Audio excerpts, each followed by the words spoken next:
सतगुरुदेव की जय। बंदी छोड़ कबीर साहिब जी की जय। बंदी छोड़ गरीबदास जी महाराज जी की जय। स्वामी राम देवानंद जी गुरु महाराज जी की जय हो।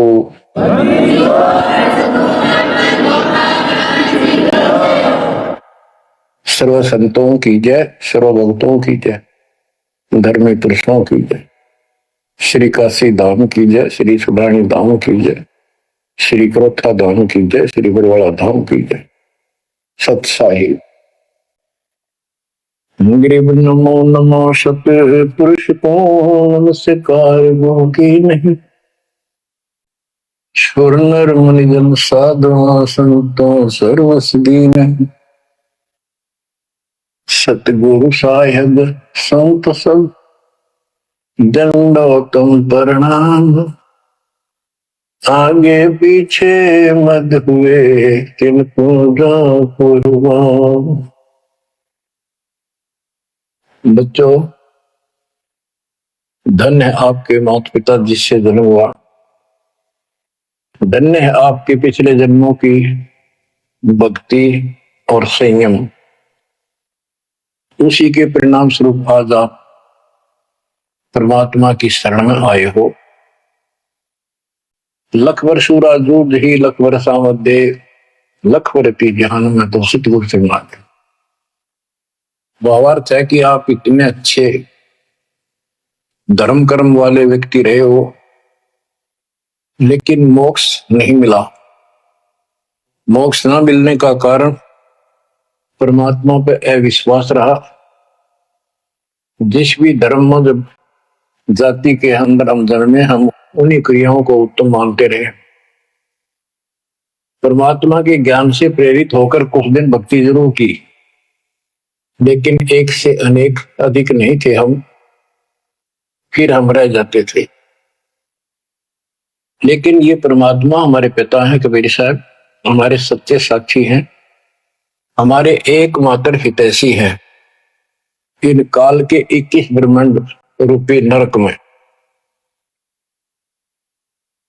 बच्चों, कबीर साहब कहते हैं झूठे सुख को सुख है ये मान रहा मनमोद। ये सकल कभी ना काल का कुछ मुख मत क्रोध। हम इस झूठे सुख को सुख मान रहे हैं। थोड़ा सा धन हो गया, कार कोठी होगी, बेटा बेटी होगी, और फिर सारा दिन बकवादों से अतिरिक्त कुछ नहीं सोचता। धन जोड़ लो, हेरा फेरी कर लो, और अधिक पैसा हो जाता है, राजनीति में आ जाऊं, यानी महिमा की भूख बनी रहती है। और ये हमारे जन्म मरण का मुख्य कारण है। जैसे आप धर्मदास जी के प्रसंग में सुन रहे हो, कितनी तड़प थी, कितना धन था, लेकिन कुछ भी बन ले, राजा बन ले, महाराजा बन ले, सेठ बन ले, और कहे गरीब निर्धन बन। अब निर्धन को तो वैसे संतुष्टि नहीं, वो चाहता धन चाहिए। धन है तो सुख है। जिसका संतान नहीं है वो चाहता संतान है तो सुख है। कोई सेठ धनवाला सोचता है कि मुझे कोई सुख नहीं। सुख तो इन राज्य महाराजों को होता है। राज्य महाराजों को सुपने में भी सुख नहीं होता। बच्चों, यह बात जिस दिन आपके हृदय में बैठ जाएगी कि ये सुख है ही नहीं, रात को भी नींद नहीं आती इन राजाओं को, नींद और। लेकिन कुछ दिन कमांड चलती है इनकी, इसी में फूले रहते।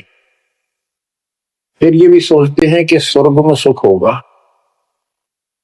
स्वर्ग के राजा इंद्र, वो भी महादुखी, 24 घंटे टेंशन रहती है, कोई तप करके और तेरे राज ने छीन ना ले।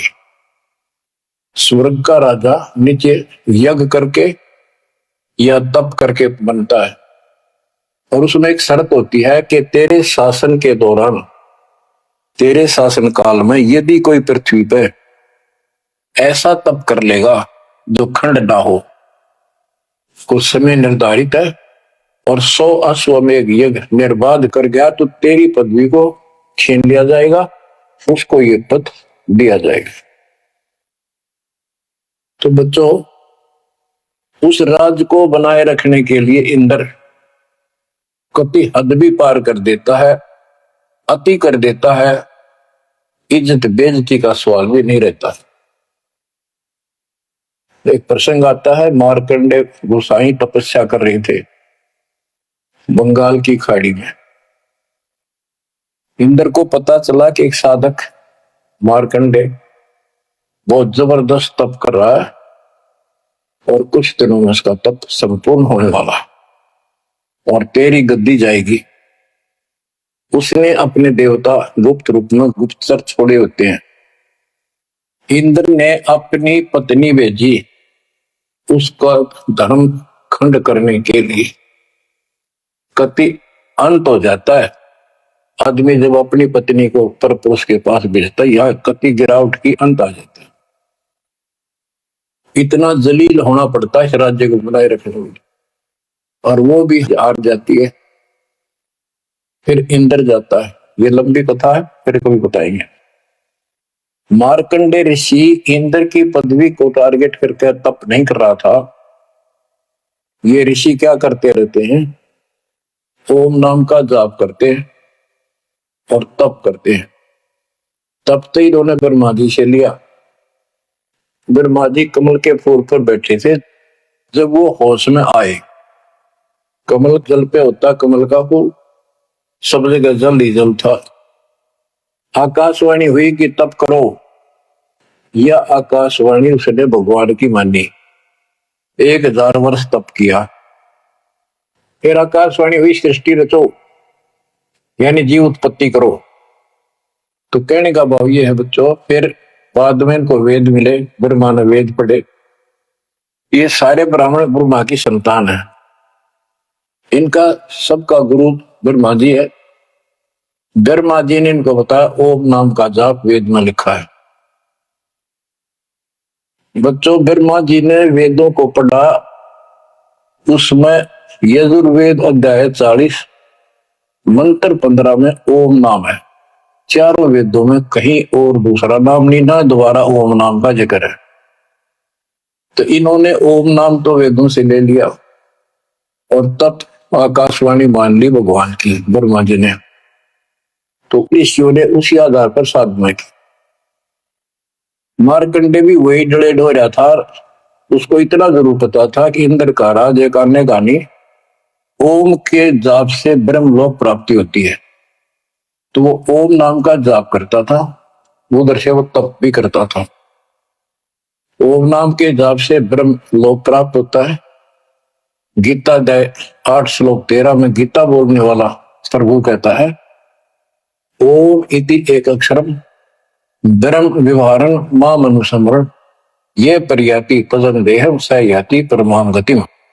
मुझ ब्रह्म का केवल एक ओम नाम है, जो इसका अंतिम सांस तक भक्ति करते हुए शरीर छोड़ के जाता है, वो ओम नाम से मिलने वाली परम गति यानी ब्रह्मलोक को प्राप्त होता है। ब्रह्मलोक प्राप्त होता है, ये कहां प्रमाण है? श्री देवी महापुराण।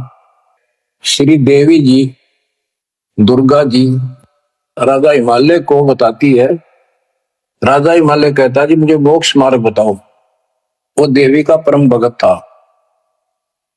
देवी ने राजा हिमालय को बताया कि ओम नाम का जाप कर, इससे ब्रह्म की प्राप्ति होगी।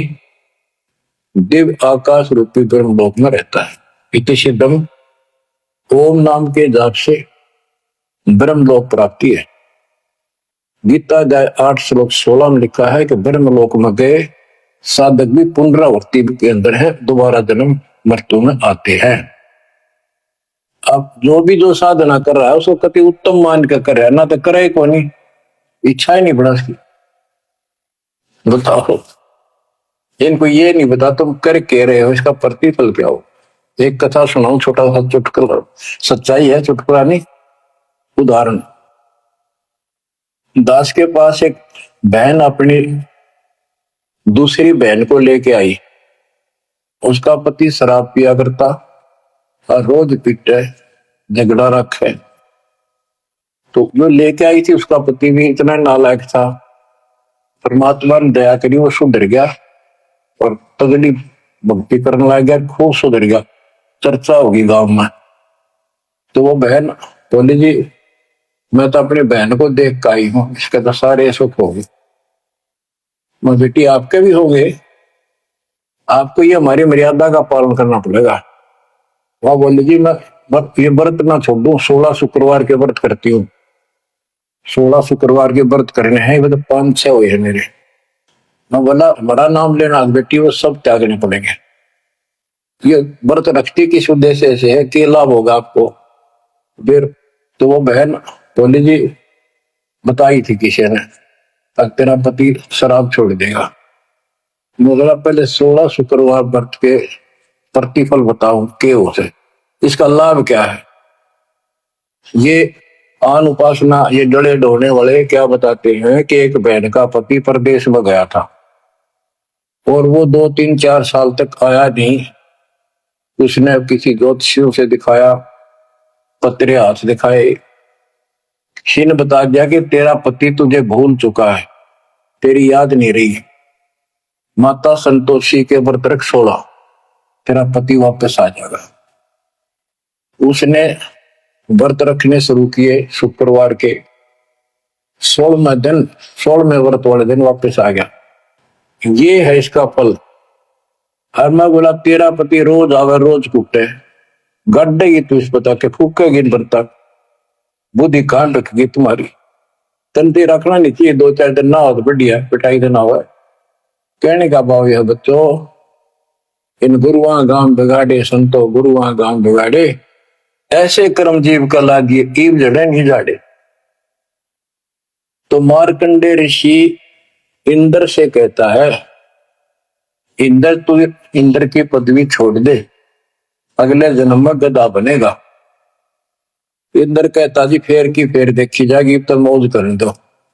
बता हमारी बुद्धि यहां तक सेट हो चुकी है, फेर के देखी जाएगी, गधा बने पास तो कुमार देखेगा, कड़म मारेगा लठ, 2.5 मिनट का धरेगा समान कमर पे।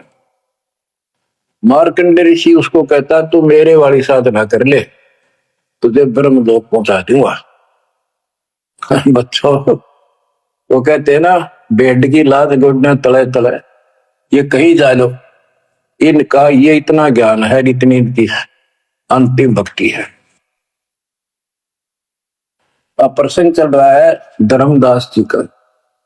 ये जड़े धर्मदास जी ने खूब डो लिए थे, और जब आंख खुली होए होए होए, अब परमात्मा उनको छोड़कर चले गए। दोनों पति पत्नी देखते ही रह गए, आंखों में आंसू टपक रहे थे। ओझल हो गए भगवान जब गली से अंदर आए, रागा खूब रोए अंदर बैठ के। ताकि पता नहीं आऊंगे कि ना आऊंगे ना, ये गांव नाम बताते, ये भी कमाल हो गया। परमात्मा कराते आए तो धर्मदास जी ने बोले खुशी मनाई, शरण पकड़ के बहुत कुछ प्रश्न उत्तर किए। आखिर में कहने लगे धर्मदास जी, हे प्रभु अवगत कला तुम्हारी, हम है कीट जीव वे बिचारी, सत्य लोग तो वर्ण सुनावा, शोभा पुरुष अनसन सत भावा। हे परमात्मा आपने सतलोक बताया, आपने परमात्मा की शोभा बताई, मरने वाले हंसों का भी बड़ा गजब का सुख बताया। कैसे न देश राज व आही, चित इच्छा प्रभु देख नताई।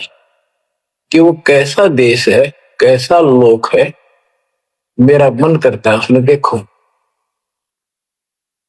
परमात्मा बोले धर्मदास ये निर्घनी काया, निर्घनी ये बेकार, इसमें डंगा भरा पड़ा, काम क्रोध लोभ विष्टा थूक ब्लड टट्टी पेशाब, इसमें कैसे दर्शन हो उस भगवान के।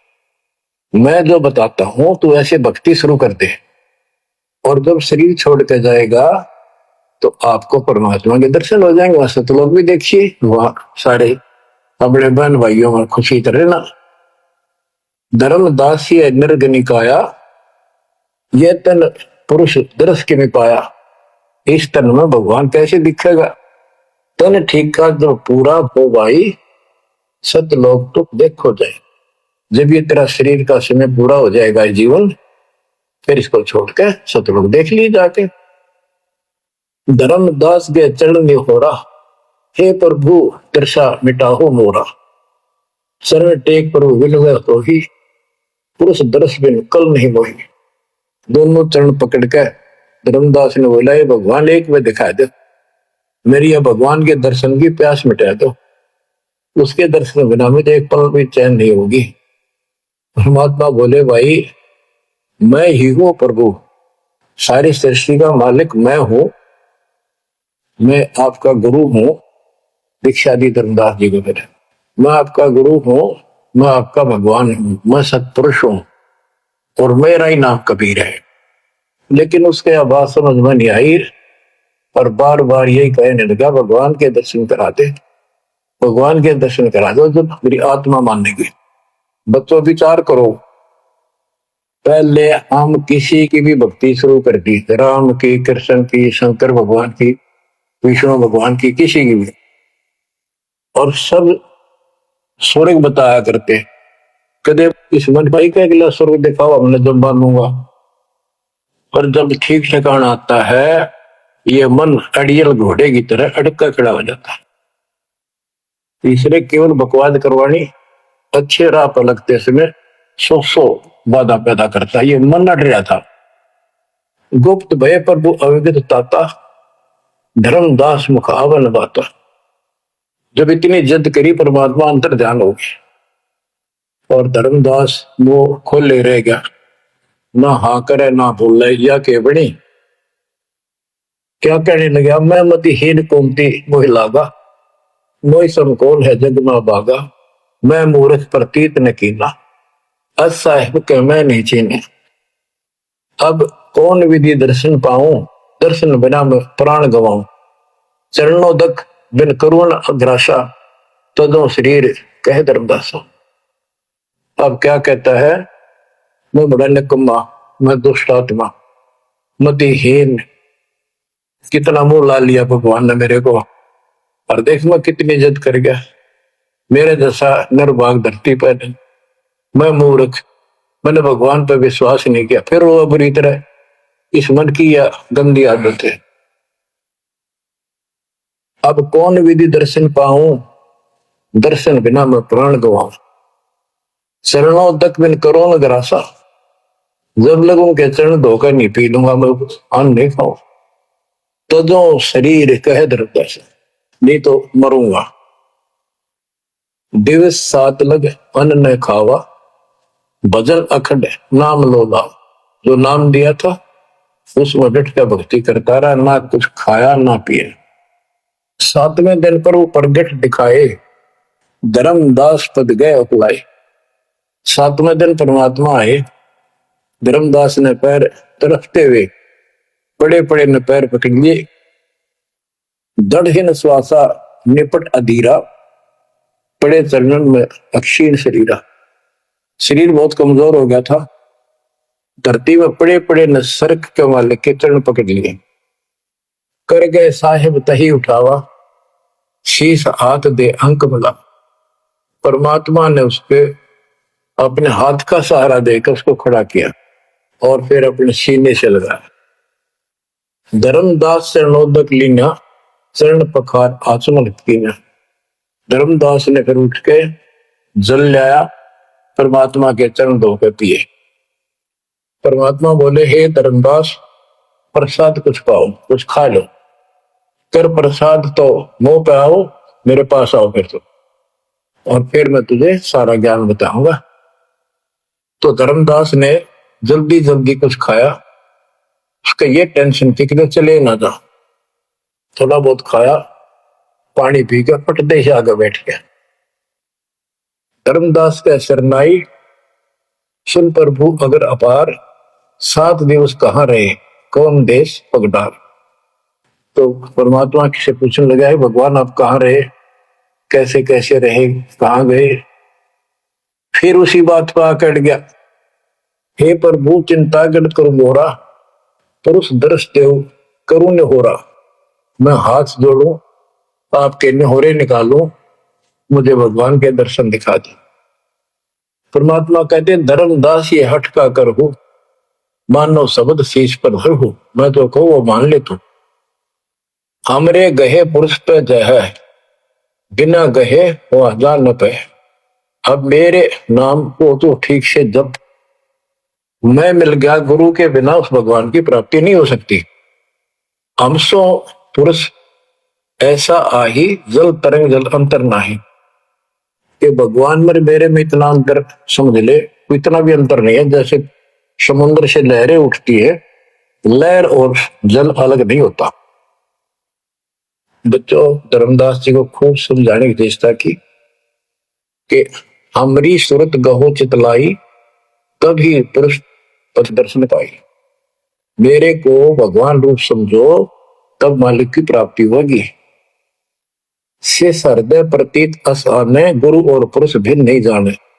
गुरु और परमात्मा को अलग नहीं समझा, तो शिष्य में ऐसी श्रद्धा होनी चाहिए। जब लो चित असरीति ने आवे, जब लग ऐसा भाव नहीं होगा, तब लग जीव लोक नहीं सतावे। धर्मदास चित बहु सकाने, चल टेक वो विनती ठाने। सारा कुछ कह लिया भगवान ने, पर उसने अपनी बात को ऊपर रखा। परमात्मा भी चाहते थे कि मैं एक अपना आई विटनेस तैयार करूं। हे प्रभु, सत कहो तो पाही, तुम ते कुछ तुस्ताई नहीं। मोरे तुम पुरुष हो स्वामी, यम ते छुड़ाओ अंतर्यामी।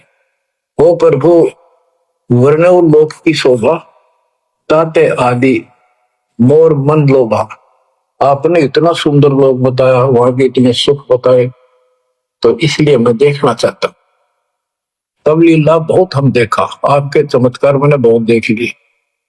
पुरुष दर्श बिन रह ये रेखा, भगवान के दर्शन नहीं कर लूंगा, इतना मेरे मन का दोष निकले नहीं। जो किंकर पर हो दयाला, तो छिन में होएगा पुरसाला। कि मेरे दिल का कांटा जब निकलेगा, जब आप यह दया कर दोगे।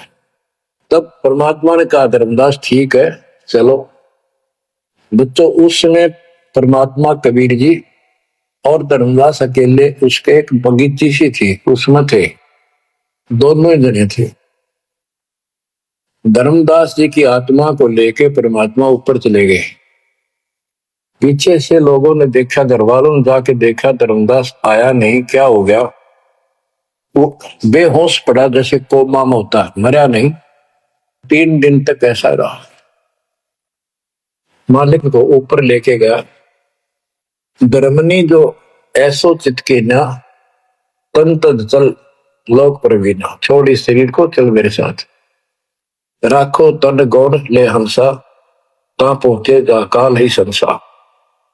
क्षण एक में पहुंचे जाई, अवगत लीला लखे को पाए। शोभा लोक देख सुख माना, और उदित असंख्य शशि और भाना। इतना प्रकाश उस लोक का, जैसे असंख्य सूर्य और चांद उदय हो गए हो।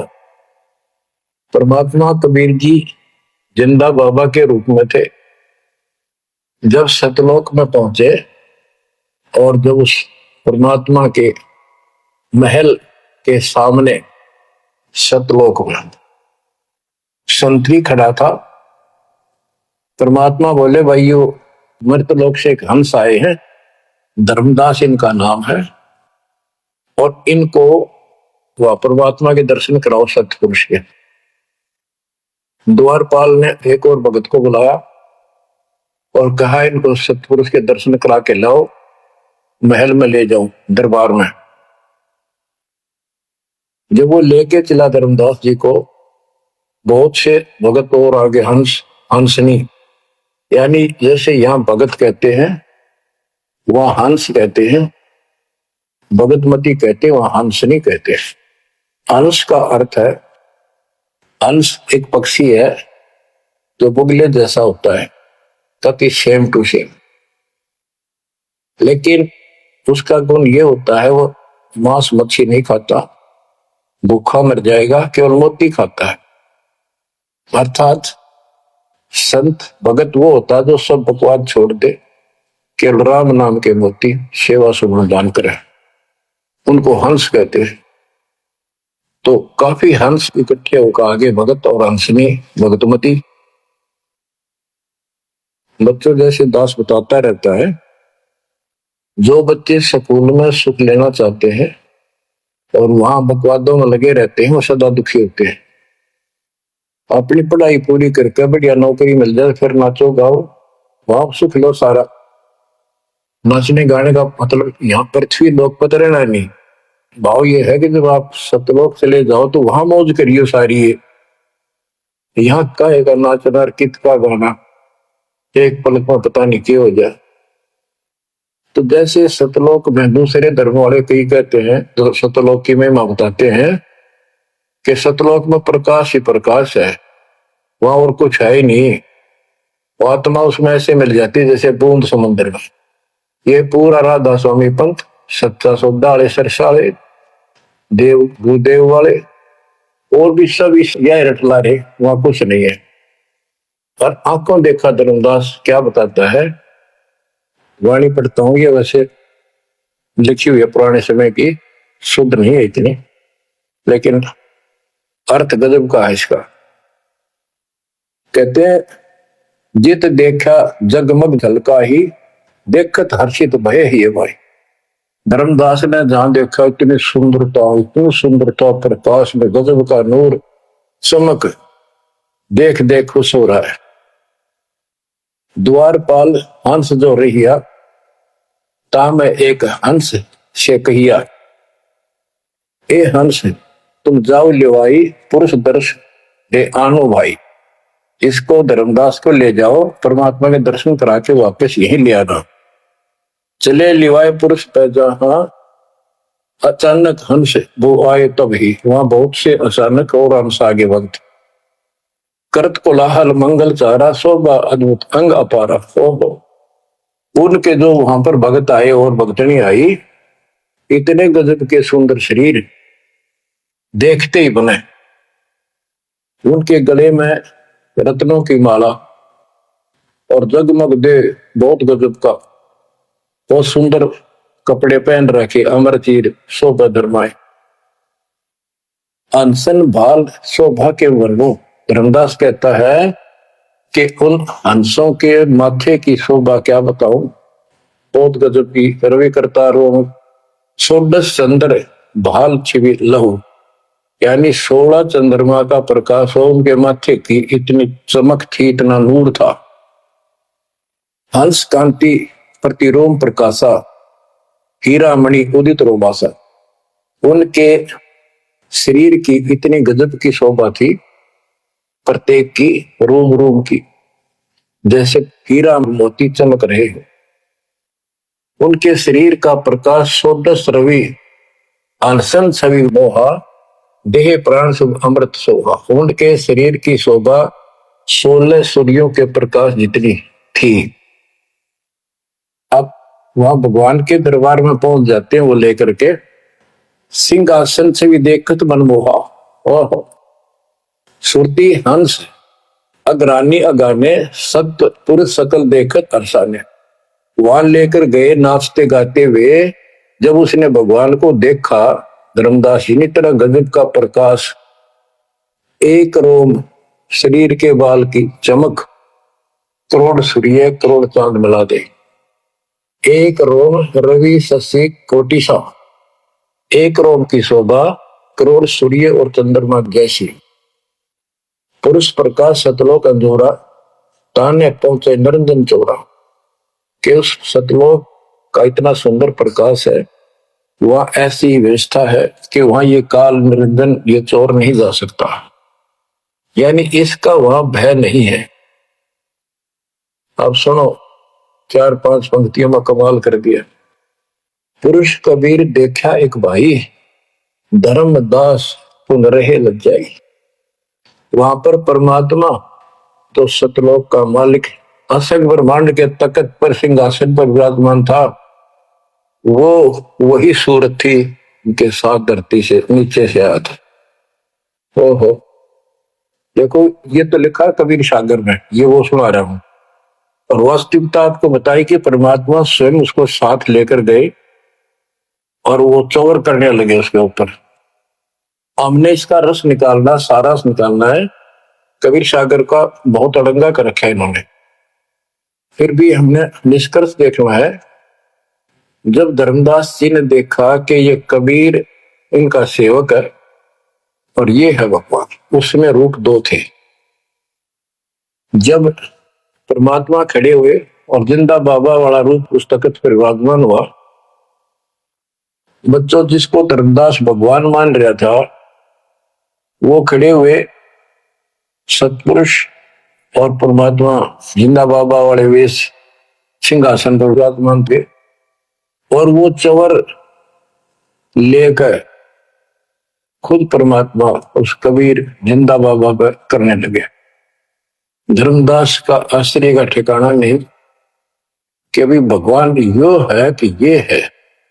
इतने में वो जिंदा बाबा में समा गए जिसको वो सतपुरुष दिखाई दे रहे थे, और वो शोभा जो कि तू जिंदा बाबा वाले शरीर की होगी। अब कहते पुरुष कबीर देखा एक भाई, धर्मदास बहुत ही लज्जाई, वह मुझे प्रतीत नहीं आई, हे परमात्मा कैसी हिम्मत छाई। धर्मदास कहता हुआ मुझे विश्वास नहीं हुआ, ये महाराज कह रहे थे भगवान मैं परमात्मा हूं, मैं सारी सृष्टि का रचने वाला हूं, मेरा नाम कबीर है, असंग ब्रह्मांड का स्वामी हूं। अब धर्मदास जी कहते हैं भगवान कबीर पुरुष एक यहां छिपाए, सत्य पुरुष जगदास का है, धाये चरण गो अति सकुचाई, हे प्रभु हम परिचय तब पाई। हे परमात्मा अब आपको मैंने पहचान लिया, ये शोभा कस वहां छिपाओ और कस नहीं जग में प्रकट दिखावा। आपने ये शोभा वहां क्यों छुपा रखी है, वहां क्यों नहीं दिखाते? इसलिए लाखों ये अपनी असलियत को, आपके वास्तविक शरीर की शोभा को। परमात्मा बोले धर्मनी जो वही छवि जग जाऊं तो ही विकल्प निरंजन राव, यदि मैं इस शोभा युक्त नीचे जाऊं तो काल निरंजन पागल हो जाए। और मैंने उसको वचन दे रखा है कि मैं अपना ज्ञान समझा के जीव को लाऊंगा। और वैसे बच्चों परमात्मा आज हमने ले जा, हम टिक नहीं सकते वहां पर, भूल जाओ इन बातों, ये तो कहने की बातें हैं। उदाहरण देता हूं, कबीर साहब कहते हैं हम मोहम्मद को वहां ले गो, इच्छा रूपी सतलोक गिरे हो, ऊट मोहम्मद महल उठाया, दूध धीरे थे कलमा था।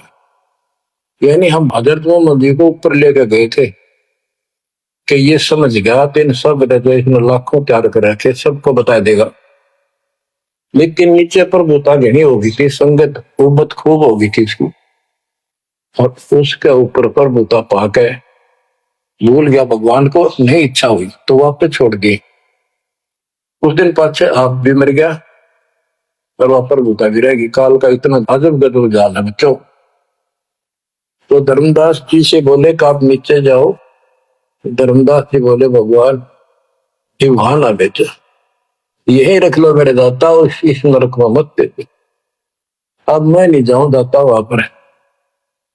परमात्मा बोले भी ऐसे नहीं बात सुनेगी, वहां तुम जा चिंता ना कर, मैं तेरे साथ रहूंगा और सत भक्ति दूंगा, उससे आपकी भक्ति गजब की बन जाएगी और भक्ति युक्त होकर यहाँ आएगा, वैसे यहाँ ठिकाना नहीं मिलेगा तेरे। और दूसरी बात है कि तूने सब कुछ देखा है, नीचे औरों को बता, तेरे भाई बहनों को विश्वास होगा। धर्मदास कहता है मोहे राख लियो महाराज हमसे बिगड़ी है, मोहे राख लियो महाराज हमसे बिगड़ी है, बिगड़ी है महाराज हमसे, बिगड़ी है महाराज हमसे, बिगड़ी है तुम्हें नांगा लो महाराज, काल की नगरी है तुम्हें ना भेजो महाराज, काल की नगरी है। रो बुरी तरह जैसे किसी ने आग में धकाया कर जबरदस्ती मर, तो कर राख लो महाराज हम गंदे हिसाब से। अब पता चला उन सारे भक्तों ने बताया तुमने ऐसी गलती करी थी भाई, इसलिए दुख पा रही कि हमने खुद बिगाड़ी अपनी किस्मत। तुम रख लो दाता, ना भेजो मेरे मालिक, पैर पकड़े रोवे। परमात्मा बोले भाई ऐसा ना कर, वापस चल और वहां पर मैं तेरे साथ रहूंगा, भक्ति कर, कोई दिक्कत नहीं आने दूंगा मैं तेरे को, चिंता ना करी, तेरे पीछे पीछे न फिरूंगा मैं। और ये सारे ठाठ मैंने दे रखे थे तेरे को वहां पर, निकाल तो तेरा कचू मन निकाल दे 1 मिनट में। धर्मदास को फिर हौसला हुआ और तीसरे दिन शरीर में वापस आया। आसपास सारे रिश्तेदार भी आ गए 3 दिन में।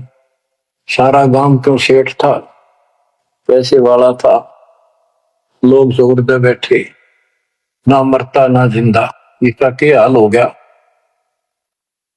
परमात्मा ने बताया मैं काशी में हूं, एक दुल्हे का काम करता हूं, मेरा नाम कबीर है, मेरा गुरु रामानंद जी है, स्वामी रामानंद, जो वहां के प्रसिद्ध संत हुआ करते थे। धर्मदास जी सचेत हुए, उठे तो देखा चारों तरफ हाहाकार मच, चारों जिंदा हो गए तो एकदम खुशी की लहर आ गई। आमनी भी रोए तो वो कहने लगा क्या हो गया तुमको। तो बोले आप तो मर गए थे, ना मरो थे ना जियो थे, अचेत पड़े थे, बेहोश थे, हमको टेंशन हो गई थी कि मरेंगे। तब तो उसको विश्वास हुआ, नहीं तो स्वप्न मानना वो, ये मन इतना दुष्ट है, इतना उल्टा चल रहा है, जब ठीक ठिकाने की तरफ चलता है जीव, परमात्मा कसर नहीं छोड़ते, ये उसका बाप है। तो तब धर्मदास को विश्वास हुआ तेरे की सचमुच में तो सचखंड गया, सतलोक गया था। फिर उनको बताने लग गया सारी, मैं वहां गया था, सतिंदा बाबा भगवान है, खुद है, सारी सृष्टि के रचने वाले हैं, ब्रह्मा विष्णु महेश तक के सामने कुछ भी नहीं है। तो रिश्तेदार आए थे तो चले गए, पागल हो गया, बांटन दे, जिंदा हो गया शुक्र है। लेकिन जिसका लागे वो तंग। धर्मदास काशी पहुंचे और देखे दुल्हे के रूप में बैठे वो सूरत जो की तू चरणों में पड़ गए। आसपास के कॉलोनी के लोग आगे, दुल्हे बताओ, पूछे कौन है ये, सेठ है, ऐसे ऐसे कांधोगढ़ का प्रसिद्ध सेठ है। और सब ने के देख किसी पागल हो रहे लोग इस नीरू के पुत्र को भगवान मानते हैं, इनकी अकल पर पत्थर पड़ी। यानी जुलाहे भी ये बात बोल रहे, जो देखा वो यही कहे। धर्मदास जी ने चरण पकड़ कर छोड़े भी, परमात्मा गलती बहुत होगी, हे दयालु माफ करो। जब परमेश्वर ने उसको कहा बच्चा तेरा दोष नहीं, इस काल में सबकी बुद्धि फेर रखी, और जो भी ये सारा संसार आपको दिखाई देता है ये कुछ भी नहीं है, 1 सेकंड में मृत्यु हो जाती है इंसान की, और फिर कुत्ते गधे बनाकर छोड़ देता है। इसने तो सच्ची भक्ति करने नहीं देनी, या सच्ची भक्ति या जैसी भी आस्था मैं ही जीवों की बनाए रखे हुए हूं। उस टाइम तो धर्मदास जी सारी मान्य था, तो बात ही नहीं रही। अब परमात्मा बोले धर्मदास आप अपने घर जाओ, और बच्चा मैं वही आऊंगा तुम्हारे पास। धर्मदास बोला जी आइयो, मेरा बेटे ने भी समझाइयो, और आमनी ने भी सतनाम दिया, बेटा भाई मैं आऊंगा पक्का। धर्मदास से ले गए परमात्मा वहां, आमनी को उपनाम दिया। और धर्मदास जी बोले जी मेरा एक पुत्र है नारायण दास, उसको भी समझाओ। धर्मदास जी ने नारायण दास बुलाया कि आजा भाई, गुरु जी आई, भगवान आ रहे हैं। बैठ गया, परमात्मा ने जो ज्ञान सुनाया उठ कर चल पड़ा। फिर बुलाए तो भी नहीं आया, अगली बार भगवान ने खूब कह लिया बुला ला भाई, तेरे बेटे ने नाम दे दूंगा। धर्मदास गया, बेटा आजा, नारायण दास कल्याण हो जाएगा, काल के जाल में फंस गई। वो कहता पिताजी आपकी मति मारेगी, इस जुलाए ने आपको बुद्धि भ्रष्ट कर दिया, देवताओं को छोटा बताता है, ये देवताओं की निंदा करता है, मैं न इसके दर्शन भी करूं। धर्मदास ने खूब कह लिया पर लड़का मानना नहीं। धर्मदास जी रोने लग गया, महाराज के कर्म मांग, दाता एक का पुत्र मेरा हरियो काल के मुंह मजाक है, दया करो दाता, इसको शरण में ले लो दाता। हे भगवान मैं बहुत दुखी हूं। परमात्मा बोले बेटा मैं समझाऊं तू समझावे और इसकी मां समझावे कि तुम्हारे से ज्यादा इसका हमदर्द कौन हो सकता है। जब ये आपकी नहीं मानता तो भाई इसको छोड़ दो। ये महाराज इन्हों के छेड़ा जाता है, ये महाराज समझाओ इसने। परमात्मा बोले भाई यू काल का दूत भेज रखा तेरे घर पर, कति चौगुर ते तो बांध रखा तू, या बात मान ले मेरी। अब काल का दूत का धर्मदास का दुख हुआ इस बात का। आए इकलौते पुत्र ने गुरु जी काल का दूत क्यों बतावे है। परमात्मा बोले कि तेरा बेटा कहां पर है, उसको एक बार ले आया यहाँ पर। धर्मदास बोले बेटा था तो कुछ ना सुनिए बैठ जाओ बस। वो आ गया। परमात्मा ने उसकी तरफ ऐसे आशीर्वाद वाला हाथ किया और धर्मदास से बोला देख ये है तेरे बेटे की बॉडी के अंदर, इस शरीर के अंदर यू काल बैठा। उसका शकल देखी उसने छोड़ेगी अंदर से, वो वास्तविकता थी उसको काल के दूत की। ओछा माता, लंबे दूत, विकराल शरीर। परमात्मा बोले यू बैठा इसके अंदर, यू काल का दूत है, ये कभी भी नाम नहीं लेगा ना तेरे साथ चलेगा। जब धर्मदास बोला नारायण दास है जा बेटा जा जा कर लेगा कर लेगा। चरणा पड़ गया भगवान मेरा तो बीज नष्ट हो गया, हे भगवान मेरा तो वंश ऊपर चलेगा, पता ही काल पैदा हो गया मेरा तो। परमात्मा बोले वंश ने के चाटेगा तू पीछा छुटवा ले यहाँ से बेटा, क्या करेगा इस वंश का। ये तो काल खाई खुराक का पहल पोशाक का यम का बकरा पड़ता है, लेकिन हमारा तो रंग चढ़ रहा है। लोग के कहेंगे फलाना के कहेगा, संतान ना हुई तो संपत्ति का कैसे होगा, कई बीमारी बांट रखी है, कई रोग ला रखे काल। परमात्मा बोले ठीक है तेरे को मैं अपना बच्चा अपना हंस भेजूंगा और आज से 1 साल के बाद तेरे घर में पुत्र उत्पन्न होगा, उसका नाम चूड़ामणि रखना।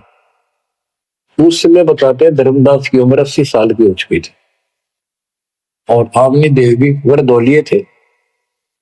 धर्मदास के आप विश्वास हो ये मालिक थे परमात्मा इस उम्र में कैसे बच्चे होंगे हमारे, हम तो कति व्यर्थ हो चुके हैं। तब दाता ने कहा देख उधर देख तेरे आंगन में एक छोटा सा बच्चा ऊपर से आया, आंगन में हाथ पैर मारे नो एक पत्ते के ऊपर लेट गया आके साथा है पत्ता से, ये तेरे घर में 1 साल के बाद आएगा। इतने बहुत दान हो गया, कुछ विश्वास कुछ अविश्वास, परमात्मा की दया हुई। आमनी को गर्भ रहा, 9वें महीने 10वें दिन बच्चा हो गया, नाम चूड़ामणि रखना। पर तू कुल की चिंता करता था, तेरा 42 पीढ़ी तक तेरा वंश चलेगा, चिंता ना कर। जब उसका दिल लट्टा बच्चों गजब की बात है, तो मैं धीरे धीरे इसको पूरी सुन ले हुए कथा को, आपके बहुत से अंधेरे हट जाएंगे। परमात्मा ने चूड़ामणि शाना हुआ, उसको दीक्षा दी, उसी को धर्मदास जी को भी गुरु पद दे दिया था। पर बोला तो किसी ने मंत्र ला दिया, सारा सार नाम तक दे दिया उसको और कसम खवा दी कि ये नाम किसी को नहीं बताएगा। जब धर्मदास डिगमग देखे तो उसके लड़के को गुरु पद दे दिया चूड़ामणि, केवल 5 नाम, ये 7 में से 5 बीच बीच के दिए और बेटा इसी को तू आगे देता रहना, तेरे गुरु पद दे दिया।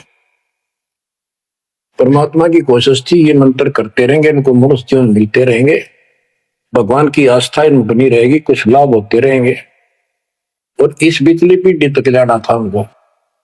लेकिन धर्मदास उसको बता दिया था कि काल मेरे नाम से 12 पंथ चलाएगा, सारे गलत साधना करवाएगा और तेरे वंशज तेरे परिवार वाले 6ठी पीढ़ी में जाके असली नाम भी छोड़ देंगे। एक टकसारी पंथ होगा, उसकी साधना शुरू कर देंगे जो एक आने की नहीं होगी। जो इब सारे धर्मदास वाले गामा खेड़ा वाली गद्दी में वो टकसारी वाले की साधना चल रही है। वो 5 नाम भी गए।